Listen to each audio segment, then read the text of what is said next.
शिमला मुआहदा जो है फारग हो गया, इट्स ए बिल्कुल सही। Dead document now. बिल्कुल। तो आपकी जो सीज फायर लाइन की हैसियत और एलओसी की हैसियत, यदि शिमला समझौता अब प्रभावी नहीं रहता तो भारत के पास इस क्षेत्र को फिर से प्राप्त करने का वैध आधार हो सकता है। इसीलिए मैं कहता हूँ कि जंग का खतरा बरकरार है। नहीं, मैं आपसे एग्री कर रहा हूँ, मैं इख्तलाफ नहीं कर रहा। ये एक इम्पॉर्टेंट चीज है, मैं इसको एक बहुत बहुत बहुत बहुत इंपॉर्टेंट चीज समझता हूँ। समझ गए आप बात को? इंडिया को ये चीज समझ है कि इंडिया ने बार बार कहा है कि operation Sindoor is not over. और इसके साथ सवाल पूछा जा रहा है, क्या ये कहना चाह रहे हैं कि अब क्योंकि ये तो सीज फायर लाइन है तो इसको आसानी से बदल सकते हैं और भारत जब चाहे तब पीओजे के वापस ले सकता है? ये कंट्रोल लाइन जो है उससे अब ये सीजफायर लाइन चली गई है। अपने पैरों पर कुल्हाड़ी मारने का एक्सपर्ट भी अगर कोई है आतंकवाद के साथ, तो वो भी ये पाकिस्तान ही है। बात ये है कि इसको मतलब रियलिस्टिक हो के सोचे ना। तो जीत डोवल की स्ट्रेटजी थी जो मुख्तलिफ उसके बयानात से नजर आती है। तहरीरी तौर पर भी आप पढ़ें तो आपको मुख्तलिफ आर्टिकल्स में रिफ्लेक्शन मिलती है और उसकी कुछ वीडियो क्लिप्स में भी मिल जाती है। ड्रोन्स के हवाले से ये सवाल भी काफ़ी अहम है और उठ रहा है कि ड्रोन्स के हवाले से लोग पूछ रहे हैं कि पाकिस्तान ने उनको एंट्री पॉइंट्स पे क्यों नहीं इंटरसेप्ट किया और वो उनको आने ही क्यों दिया, या हमारी फ़िज़ा में वो लोग वो जो हैं वो इतनी देर तक क्यों परवाज करते रहे। और पाकिस्तानी कह रहे हैं कि साहब कि ये लोग छुपा रहे हैं और ज़्यादा मार गिराए। जो इंडियन एयरफोर्स है वो अपनी एयर ड्रिल्स करने जा रही है 7 से 8 जून को। सो 4 दिन। दोस्तों, खबर आ रही है कि पाकिस्तान ने जो शिमला समझौता है उसे रद्द कर दिया है। अब भारत और पाकिस्तान के बीच जो बॉर्डर एलओसी था वो एलओसी नहीं, अब सीज फायर लाइन हो चुकी है। दोस्तों, पाकिस्तानी मीडिया कह रही है कि शिमला समझौता रद्द कर पाकिस्तान ने अपने ही पाँव पे कुल्हाड़ी मार दी है। भारत तो यही चाहता था, भारत बहुत चालाक है और भारत यही चाहता था कि पाकिस्तान कुछ ऐसी हरकत करे, क्योंकि भारत के भाषण से भारत ने ये पहले ही कहा है कि हम पीओके जो पाकिस्तान के पास है उसे लेना चाहते हैं। और अब तो आपने शिमला समझौता रद्द कर दिया, एलओसी तो हो ही नहीं, अब सीज फायर लाइन है। अब तो इंडिया कभी भी हमला कर सकता है और अब पीओके ले सकता है। वहीं दोस्तों, अब भारतीय एयरफोर्स ने एलओसी के करीब एक्सरसाइज करने का फैसला किया है 6 और 7 तारीख को, और इसमें काफ़ी भारत के फाइटर जेट वहाँ पे शामिल होंगे, राफेल से लेकर सुकोई 30। और यही पाकिस्तानी मीडिया में खौफ छाया हुआ है कि कहीं अटैक ना कर दें पीओके पे, क्योंकि शिमला समझौता तो अब रहा नहीं गया है। तो दोस्तों, वीडियो के माध्यम से देखिए क्या कह रही पाकिस्तान की मीडिया। चलो आइए देखते हैं। और नोटम ये है कि पाकिस्तान के बॉर्डर के ऊपर जो इंडियन एयरफोर्स है वो अपनी एयर ड्रिल्स करने जा रही है 7 से 8 जून को। ये उन्होंने एक नोटिस टू एयरमैन, जिसे कहते हैं ना, नोटम बोलते हैं, नोटिस टू एयरमैन, यानी कि सबको बता दिया यहाँ पे जहाज ना उड़ाइएगा। ठीक हो गए। और ये 7 और 8 जून को, आज आपके पास जो डेट है दैट इज अबाउट 4 जून। सो 4 दिन पहले ही उन्होंने एक पैनिक माहौल क्रिएट कर दिया कि जनाब, और never forget, India says operation Sindoor is not over. ठीक है जी, operation Sindoor is not over. Indo Pak border के ऊपर ये करने जा रहे हैं, राजस्थान के ऊपर, पाकिस्तान को डराना चाहते हैं।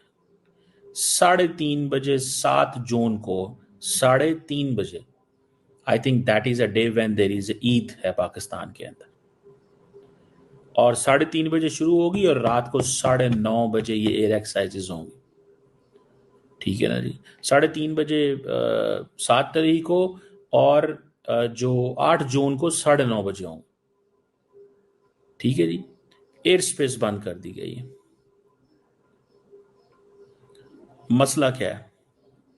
एक जोन को डेजिग्नेट किया इंडिया ने जिसमें वो एरियल ऑपरेशन जो है वो करने जा रहे हैं, और आईएएफ जो है उसने तमाम ऑफिशियल्स को इन्फॉर्म कर दिया है। राफेल, मिराज 2000, सुखोई 30, ये फाइटर जेट्स इन्वॉल्व होंगे। Surveillance platforms and support system भी इन्वॉल्व होगा। समझ गए आप बात?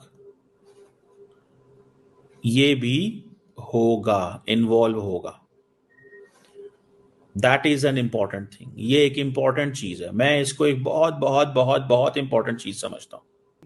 चारों तरफ यही डिस्कशन हो रहा है कि भाई कितने ठिकाने मार गिराए, और पाकिस्तानी कह रहे हैं कि साहब कि ये लोग छुपा रहे हैं और ज़्यादा मार गिराए, कि जो ये बता रहे हैं वो कम है, हमारी तो मार ज़्यादा पड़ी है।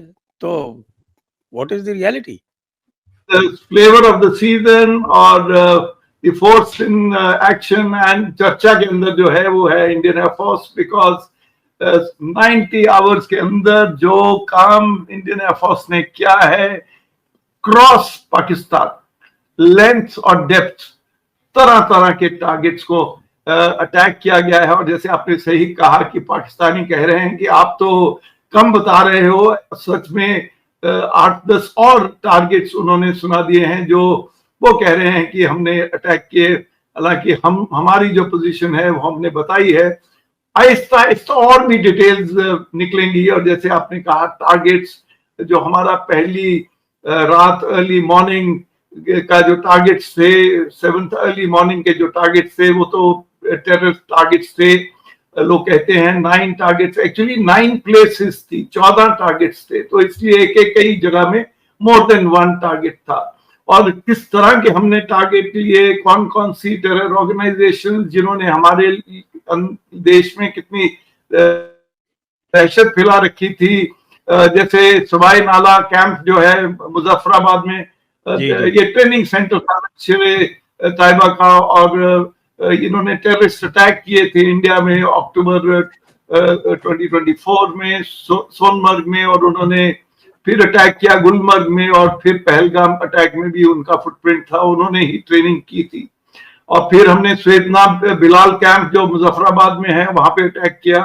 This was a staging area, Jaish e Mohammed का एक स्टेजिंग एरिया है, और यहाँ पे वेपन्स एक्सप्लोसिव्स स्टोर किए जाते हैं जंगल के अंदर, और वहां पे ट्रेनिंग दी जाती है जंगल को के अंदर जो टेररिस्ट है उनको कैसे सर्वाइव करना है जब वो कश्मीर के अंदर आ जाते हैं।